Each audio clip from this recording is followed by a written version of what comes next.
बस कर दो दामिल, बस कर दो अब। वो गुस्से से खड़ी हुई। आयसन आयसन सुन सुनकर मेरे कान पक गए हैं। तुम्हारा बाप उसका मुंह थकता नहीं आयसन कहते हुए, और ये तुम हो जो बस आयसन आयसन करते रहते हो। कल को तुम ये ना कह दो कि मैंने आयसन से शादी करनी है। आयसन जो दामिल से मिलने आ रही थी, ये बात सुनकर दरवाजे पर ही रुक गई। दामिल ये बात सुनकर हंसने लगा। अम्मी, तो इसमें हर्ज ही क्या है? बच्ची है, मुझे पसंद है। दामिल की बात सुनकर आयसन की आंखें हैरत से खुल गई। वह अब इतनी भी बच्ची नहीं थी कि ये सब ना पता हो। दामिल से मिलने के बजाय अपने कमरे की तरफ मुड़ गई। दामिल, मैं ऐसा कभी होने नहीं दूंगी। तुम अपनी उम्र देखो। समीना को तो खून खौलने लगा। अम्मी, वो बच्ची है, मैं इसके बारे में ऐसा सोच भी नहीं सकता। जैसी युसरा है वैसी ही आयसन है मेरे लिए। दामिल की बात सुनकर इन्हें तसल्ली हो गई। लेकिन वो जो अभी कुछ और सुनकर गई थी, इसका क्या था? गुड, और जब कभी तुम्हारे जहन में ये बात आए तो निकाल देना, क्योंकि मैं कभी बर्दाश्त नहीं करूंगी। समीना की बात सुनकर वो हंसने लग गया था। अम्मी, ऐसा कभी नहीं होगा। मैंने कहा ना, जैसी युसरा है वैसे ही मेरे लिए। दामिल ने कहा तो उन्होंने सुख का सांस लिया। तुम्हें कुछ बताना भी था मैंने। समीना की कुछ कुछ याद आने पर रुकी। जी, दादी ने कराची वाली जायदाद तुम्हारे नाम कर दी। वो बुलाएंगे तुम्हें दस्तखत के लिए। समीना की बात सुनकर दामिल के माथे पर बल आ गए। क्यों? वो तो जुनेद चाचू की थी ना, इस लिहाज से तो इस पर एहसन का हक होना चाहिए, मेरा नहीं। दामिल को अच्छा नहीं लगा था। तुम अपना मुंह बंद रखना दादी के सामने। ये सब बकवास करने की जरूरत नहीं है। जो वो बोले, जहाँ बोले बस दस्तखत कर देना। फजूल बोलने की जरूरत नहीं, समझ रहे हो ना? समीना ने गुस्से से कहा तो वो चुप हो गया। मुझे नहीं चाहिए अम्मी कराची वाली कोई भी जायदाद। दामिल ने बस इतना ही कहा। तुम अभी छोटे हो, जब बड़े होगे इन सब की तुम्हें ज़रूरत पड़ेगी तो बेहतरी इसी में है जब चुपचाप बस दस्तखत कर देना, ज़्यादा बोलने की ज़रूरत नहीं है। समीना ने कहा। कहकर बात खत्म की वो बस चुप हो गया। वो भी ये क्या कह सकता था भला।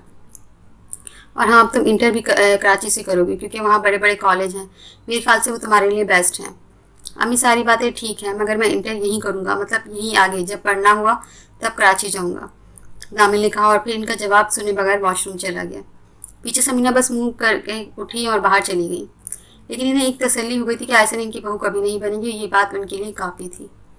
कहते हैं बच्चों के सामने, खासकर लड़कियों के सामने, कभी ऐसी बात ना करो कि इस लड़के से तुम्हारी बड़ी होने तक शादी हो जाएगी, फिर वो तुम्हें पसंद करता है। इससे वो बात दिल में बैठा लेती हैं, अपनी कच्चे जहन में। वो बात किसी इस तरह वो बैठा लेती हैं जैसे वो बात दिमाग का घर हो, और अपने दिल दिमाग में मौजूद इस बात को आगे तक लेकर जाता है। खुद ब खुद ये इख्तियार खुद को नहीं रहता। जब दिमाग कोई बात अपने अंदर बैठा लेता है तो दिल इस बात को खुद से आगे तक सोचता है, और इसका इख्तियार ना खुद को होता है ना हम कंट्रोल कर सकते हैं। जब नसीब में वो नहीं होता जिसके बारे में दिल और दिमाग बचपन से सोच रहे होते हैं, तो आँख दरिया बन जाती है जो कभी सूख भी जाए तो नमी रहती है।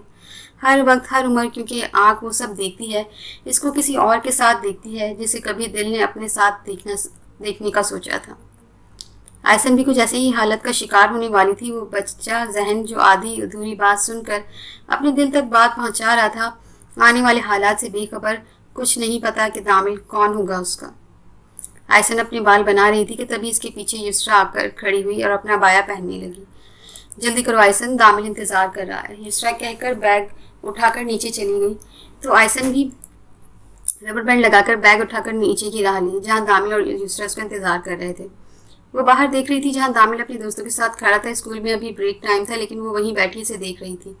जिसने सुबह कहा था, अम्मी तो इसमें हर्ज ही क्या है, वो अच्छी है, मुझे पसंद है। दामिल की बात याद करके इसके चेहरे पर मुस्कान आ गई, जिससे इसके गालों के डिम्पल नजर आए। जैनब जो हाथ में चिप्स लिए अभी क्लास में दाखिल हुई थी, इसे मुस्कुराता देखकर खुद भी इसके पास आ गई। कैसे देखकर मुस्कुरा रही हो? जैनब ने बाहर देखा और फिर उससे पूछा। आयसन जो अपने ख्याल में गुम थी, जैनब की आवाज़ पर हड़बड़ाकर खिड़की से नज़र हटाकर अपने साथ बैठी जैनब को देखा, जो इसकी तरफ ही मुतवज्जा थी। मैं किसी को नहीं, इसने संभल कर कहा। मुझे पता है तुम क्यों मुस्कुरा रही हो। जैनब की बात पर इसने खौफ से इसे देखा। इसे खौफ था वो क्या सोचेगी मैं दामिल के बारे में ऐसा सोचती हूँ। कि क्या पता है तुम्हें? इसने पूछा। मुझे पता है, तुम वहाँ जो बच्चा खड़ा है मुंह पर कार्टून बनाकर, तुम उस पर हंस रही होगी। यार वो ऐसा ही है, अपने टीचर से बनवाता रहता है। जैनब ने दामिल से थोड़ा दूर खड़े बच्चे की तरफ देखकर इशारा किया, जहाँ एक बच्चा खड़ा था जिसके चेहरे पर पेंटिंग से कोई कार्टून बना हुआ था। आयसन ने सुख का सांस लिया, मगर कब तक। हाँ, मैं इसी को देख रही थी कि टीचर ने कैसा कार्टून बना दिया है। इसने बात बदली। हाँ देखा, मुझे सब पता होता है। जैनब थोड़ा इतराई। अच्छा, तुम बाहर नहीं गई? आयसन ने बात बदली। हाँ हाँ गई थी, पर फिर मेरा दिल नहीं था तो मैं वापस आ गई। अच्छा, आयसन ने कहा, और फिर वो दोनों बातों में लग गई। मुझे कल बहुत गुस्सा था दामिल तुझ पर कि तूने कैसे मेरी कॉल कट कर दी। मतलब ये इज्जत है मेरी तेरी नज़र में? हमजा इसके साथ खड़ा शिकवा कर रहा था। तो जब मैं कह रहा था हमजा बता क्या बात है, तू पंगे क्यों ले रहा था? अगर पंगे ना लेता मैं तुझे बता देता, दामिल ने कंधे उचका के कहा। तो दोस्त हूँ, अब मस्ती भी नहीं कर सकता क्या? हमजा का मूड थोड़ा ख़राब हुआ। अच्छा न चल मूड ठीक कर, बता क्या खाना है, आज बिल मैं दूंगा, दामिल ने कहा। तो हमजा का मूड थोड़ा ठीक हुआ। अच्छा चल ठीक है, लेकिन अब अगर आगे से कभी ऐसा किया तो अच्छा नहीं होगा, हमजा ने फिर भी उंगली दिखाकर वार्न किया। हाँ हाँ वैसा नहीं होगा, बता अनम के बारे में तू क्या बता रहा था? दामिल ने अपने मतलब की बात पर आया। हाँ अच्छा याद दिलाया, हमजा ने कहा। फिर पीछे देखा जहाँ अनम अपनी दोस्त के साथ खड़ी हुई थी। ये नम बस 1 महीना यहाँ ही पढ़ेगी, फिर इसके वालिदैन इसे कराची लेकर जा रहे हैं। हमजा की बात सुनकर इसको अपना दिल मुट्ठी में बंद होता महसूस हुआ, क्योंकि इसके पापा की जॉब कराची में लग चुकी है और वैसे भी वो कराची वाली है। इसकी फैमिली सब वहाँ की है, यहाँ तो बस वो अपने बाबा की वजह से आई हुई थी। और आर्मी वालों का यही होता है कि कभी यहाँ तो कभी वहाँ। हमजा मज़े लेकर बता रहा था, मगर इस बात से बेखबर हुई बात दामिल के दिल को लग रही थी किसी पत्थर की तरह। अभी मौका है दामिल, जा बोल दे इसे। हमजा ने इसे देखा जो अनम को देख रहा था। मैं नहीं बोल सकता, दामिल ने नफी की। जा, वो अकेली बैठी हुई है, जा बोल दे उसे कि तू उससे मोहब्बत करता है। हमजा ने इसका हाथ पकड़कर उसे आगे किया, मगर दामिल ने अपना हाथ छुड़वा लिया। नहीं, मैं कैसे कह सकता हूँ कि मुझे उससे मोहब्बत है, दामिल ने इनकार किया। मुंह से बोल, कोशिश तो कर मुंह से बोलने की। हमजा कभी सीरियस नहीं हो सकता था, दामिल ने इसे देखकर सोचा। अच्छा ओके ठीक है, अब तू जा और इसे कह दे, वरना मैं वहाँ जाकर खड़ा हूँगा। हमजा ने थोड़ा दूर बने चबूतरे की तरफ इशारा किया। वहाँ जाके बोलूँगा कि दामिल को अनम से इश्क हो गया है। हमजा की बात सुनकर इसने हैरत से उसे देखा। ऐसा नहीं करना, मैं जाता हूँ खुद, दामिल ने कहा और अपनी टाई दुरुस्त की और बढ़ा दी अपने कदम अनम की जानिब। अनम इमरान दामिल की क्लास फेलो थी, जो पिछले 5 साल से दामिल के साथ पढ़ रही थी। अनम के अब्बू आर्मी में जॉब करते थे, जो कभी किसी शहर तो कभी किसी शहर जाते रहते थे। इनका एक जगह ठिकाना नहीं था और आर्मी वालों का यही होता है। लेकिन अनम का आबाई घर कराची में ही था। अब वो दोबारा हमेशा के लिए कराची जा रही थी, जो दामिल को बहुत दुख देने वाली बात थी। दामिल को अनम शुरू से पसंद थी, वो थी भी बहुत ही प्यारी, हर वक्त उसके चेहरे पर मुस्कान रहती थी। अनम पढ़ने में भी बहुत अच्छी थी, जो बात दामिल को बहुत मुतासिर करती थी वो था कि उसकी ज़्यादा दोस्ती नहीं थी, बस 2-3 जिनके साथ वो नज़र आती थी। मेरा दिल करे एक बार जुनैद से बात कर लूँ, इसे आयसन का पूछ लूँ वो कैसी है। सूफिया जो टेबल पर बैठे नाश्ता कर रही थी, जैसे कि कुर्सी पर बैठने पर बोली। रहने दे मम्मी, इंसान उसने मेरा पूछा, जो आपकी बेटी का नहीं पूछ रहा, आप क्यों पूछ रही हैं? दफ़ा करें उसे, जजे ने इसको हाथ हिलाकर कहा। तुम इससे तलाक ले चुकी हो और इसके मजहब में तुम इस पर हराम हो, तो किस रिश्ते से वो तुम्हारा हाल पूछे? इसकी बेटी की माँ की हैसियत से मैं उसकी बेटी की माँ हूँ। जैसे चमचा प्लेट में फेंकते अंदाज में रखा तो सूफिया हंसने लग गई। तुम्हें ज़रा से भी शर्म नहीं आई खुद को माँ कहते हुए? सूफिया की बात सुनकर उनके माथे पर बल पड़ गए। बस बहुत हुआ मम्मी, वो मुझे इस्लाम कबूल करने का कह रहा था, इसलिए मैंने उसे छोड़ा। आयसन का क्या कसूर था इसमें? सूफिया ने कहा। आयसन को ये कसूर था, वो अपने बाप की साइड थी, वो वही करती थी जो उसका बाप करता था। अगर उसका बाप नमाज पढ़ता था तो वो भी उसके साथ दुपट्टा बांधकर खड़ी हो जाती थी। तो क्या कभी तुमने अपनी बेटी को अपने करीब रखना चाहा? अब तुम खुद सोचो, इसमें कसूर किसका है? सूफिया इनका गुस्सा नजरअंदाज करके बोले जा रही थी। मम्मी प्लीज चुप कर जाएं, आप कितना बोलती हैं? गुस्से से खड़ी हुई थी। जैसे आयसन को वापस ले आओ प्लीज। सूफिया भी खड़ी हुई लेकिन गुस्सा नहीं था। अब अगर आपने ये बात कही तो आप मुझे भी खो देंगे, जैसे ने कहकर जाने लगी। सूफिया की बात पर रुकी। आयसन तुम्हारी ही बेटी है ना? इस बात पर जिजे का रंग उड़ा था और वो जहाँ खड़ी थी वहीं खड़ी रह गई। बोलो जिजे, आयसन तुम्हारी ही बेटी थी ना? सूफिया ने गुस्से से कहा। तो वो और किसकी बेटी होगी? आपने देखा नहीं वो जुनैद की जैसी है। जिजे की बात सुनकर वो चुप हो गई, मगर कुछ था जो इन्हें खटक रहा था। मगर क्या? और हाँ, मैं बहुत जल्द शादी करने वाली हूँ, अगर आप थोड़ा वक्त निकालेंगी मेरे लिए तो मेहरबानी होगी आपकी, जैसे ने कहा और चली गई। जबकि सूफिया वहीं खड़ी रही और सोचती रही कि कुछ तो है जो जैसे के अलावा किसी को नहीं पता होगा, यहाँ तक कि जुनैद को भी। मगर क्या?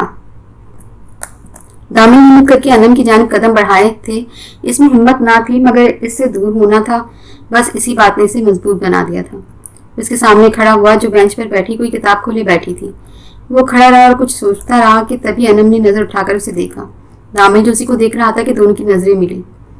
अनम प्यारी थी, गोरी रंगत, काली मोटी मोटी आंखें, इसकी घनी काली पलकें, खड़ी नाक, खूबसूरत से बने गुलाब की पंखड़ी जैसे होंठ। दामिल इसके उसमें खो गया था। कहने में कोई डर नहीं था इसे कि अल्लाह पाक ने उसे भरपूर हुस्न से नवाजा है। दामिल, अनम ने इसका नाम लिया तो वो ख्यालों से बाहर आया। पता नहीं अनम कब से उसे बुला रही थी और वो इसमें खोया हुआ था। जी क्या हुआ, यहाँ क्यों खड़े हो, बैठ जाओ। अनम ने साइड से अपनी किताबें उठाकर इसके लिए जगह बनाई। दामिल पहले कुछ सोचता रहा, फिर इसकी साइड पर थोड़े फासले पर बैठ गया। दामिल बैठ तो गया, लेकिन इसे समझ नहीं आती कि बात क्या करे कि तभी अनम ने इसे मुखातिब किया।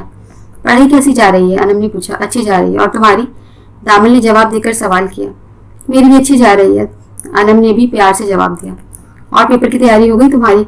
अब तो इसके बाद हम कॉलेज में जाएंगे, अनम ने खुश होकर कहा। हाँ मेरी तैयारी है। आप कराची जा रही हैं? दामिल ने आखिरकार हिम्मत करके पूछ ही लिया। हाँ, अनम ने मुख्तसर जवाब दिया। क्यों जा रही हो? मेरा मतलब यहाँ भी कॉलेज अच्छे हैं। अनम की अपनी तरफ देखने पर उसने बात चेंज कर दी।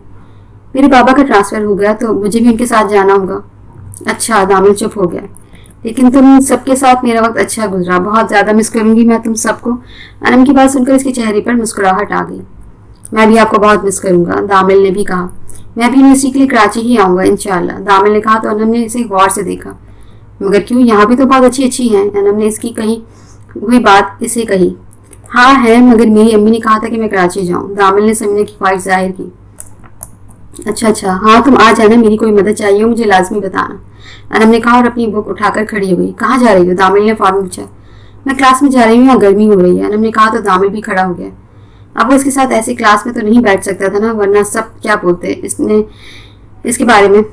अच्छा, अगर आप बुरा न मानो तो क्या मैं आपका नंबर ले सकता हूँ, दामिल ने थोड़ा डर कर कहा कि कहीं आगे से वो इनकार ना कर दे और ऐसे इसकी अना पर ठेस पहुंचेगी।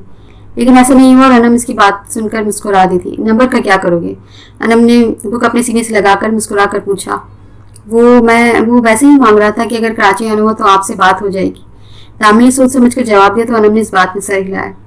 लिखो, मैं बोलती हूँ। पेन है, अनम ने पूछा तो दामिल ने जल्दी से अपनी पैंट की जेब को हाथ मारकर देखना शुरू किया कि तभी उसे एक पेन मिल गया।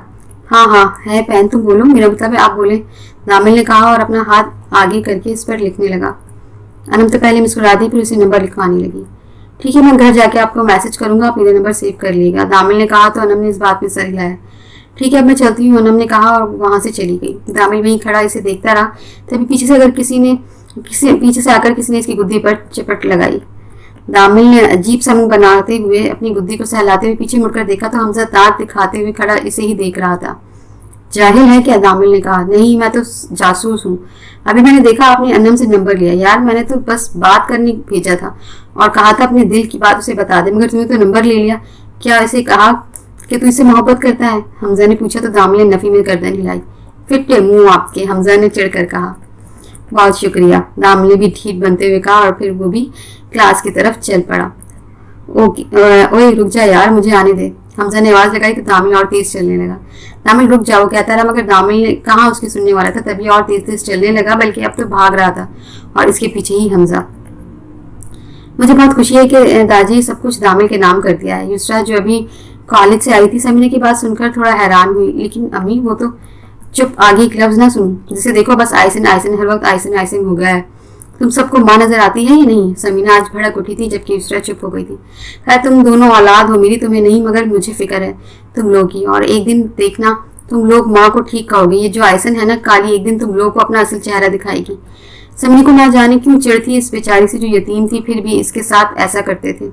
अम्मी मैं कुछ नहीं कहूँगी, आपकी मर्जी, आप जो करें, मगर मुझे इस मामले से दूर रखें प्लीज। युसरा जो खाना खा रही थी आधा खाना छोड़कर पानी पीकर किचन से चली गई।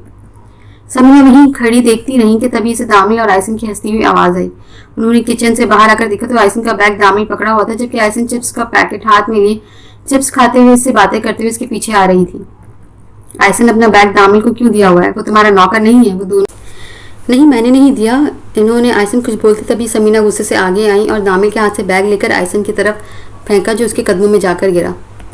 अम्मी ये क्या तरीका है, मैंने खुद दिया था इससे बैग, वो भारी था, दामिल ने सफाई दी। तुम चुप कर और जाओ अपने कमरे में, समीना गुस्से से कहा। अम्मी मेरी बात, दामिल अपने कमरे में जाओ फौरन, समीना ने चीख कर कहा तो युसरा जो अपने कमरे में थी वो भी ऊपर वाले कमरे से बाहर आकर ऊपर से ही देखने लगी।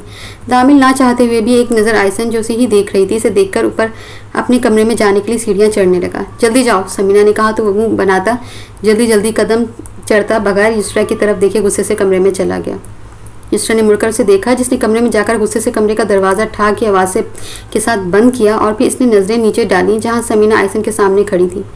हाँ भाई क्या मसला है, मेरा बेटा तेरा नौकर है जो तेरे आगे पीछे घूमेगा, शक्ल देखी है अपनी? समीना की बात सुनकर इसने नज़र उठाकर इन्हें देखा। इसे दुख हुआ वो कि ये क्या बोल रही थी। बंदे की शक्ल अच्छी हो तो वो नखरे दिखाते हुए अच्छा भी लगे, मगर अपनी शक्ल देख और मेरे बेटे से नाज ऐसे उठाती है जैसे कोई हूर परी हो।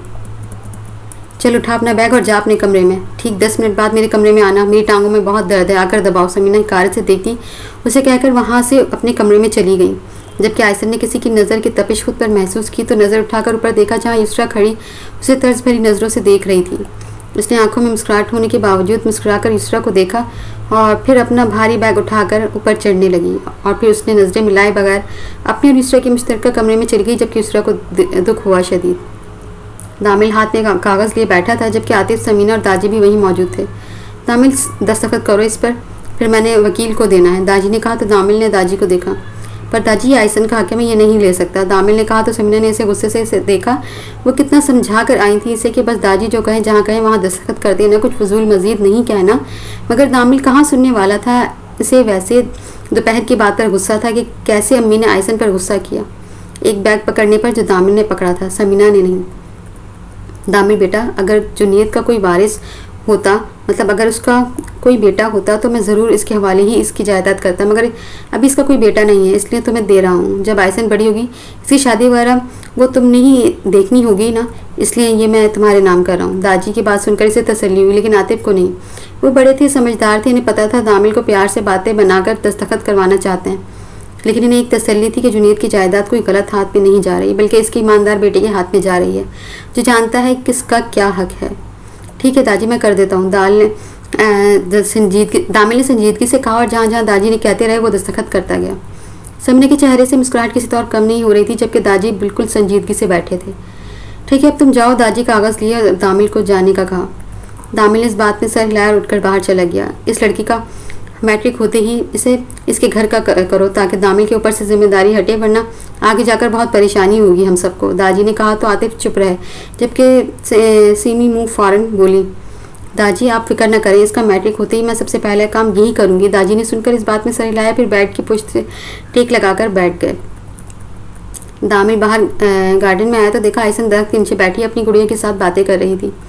दामिल मुस्कुराता हुआ इसके पास चला आया। क्या कर रही हो डॉल, दामिल ने पूछा। तो आयसन ने सर उठाकर इसे देखा, जो जेब में हाथ डाले इसे ही देख रहा था। मैं डॉल नहीं हूँ और प्लीज़ आप मुझे डॉल नहीं कहा करें, आयसन ने नीचे मुँह करके कहा। तो दामिल इसके पास बैठ गया। क्यों नहीं कहा करूँ, तो मेरी डॉल हो, इतनी प्यारी डॉल जो मेरी सबसे प्यारी दोस्त भी है। इसने दामिल को देखा, वो कितना अच्छा था ना, लेकिन बड़ी अम्मी तो वो तो हर वक्त कुछ ना कुछ कहती रहती थी। फिर अब इसे टांगे भी दबवाई इसने, कभी इसके डैडी ने ये सब नहीं करवाया था और आज जब वो नहीं है तो वो ये सब करने पर मजबूर थी। इसने गहरी सांस ली और दामिल को मुस्कुराते हुए देखा। जी मैं आपकी डॉल हूँ, हाँ ना। दामिल भी दरख्त से टेक लगाकर बैठ गया। तुम यहाँ अकेली क्यों बैठी हो और कुरान पाक पढ़ लिया, दामिल ने पूछा। तो उसने इस बात में सर हिलाया। जी अभी वहीं पढ़कर आई हूँ, यहाँ आई हूँ। जिस आप ही अपने कॉलेज का याद कर रही थी और आप दादी के कमरे में थे तो मैं यहाँ चली आई। आयसन की बात सुनकर अभी कुछ पहले वाला माहौल याद आ गया। उसके पास सामने बैठी यतीम बच्ची की जायदाद थी जो उसने अपने नाम की। क्या ये ठीक था? ठीक नहीं था, लेकिन दादी ने कहा था मैंने आयसन की शादी करनी है तो मैं तब इसे वापस कर दूंगा।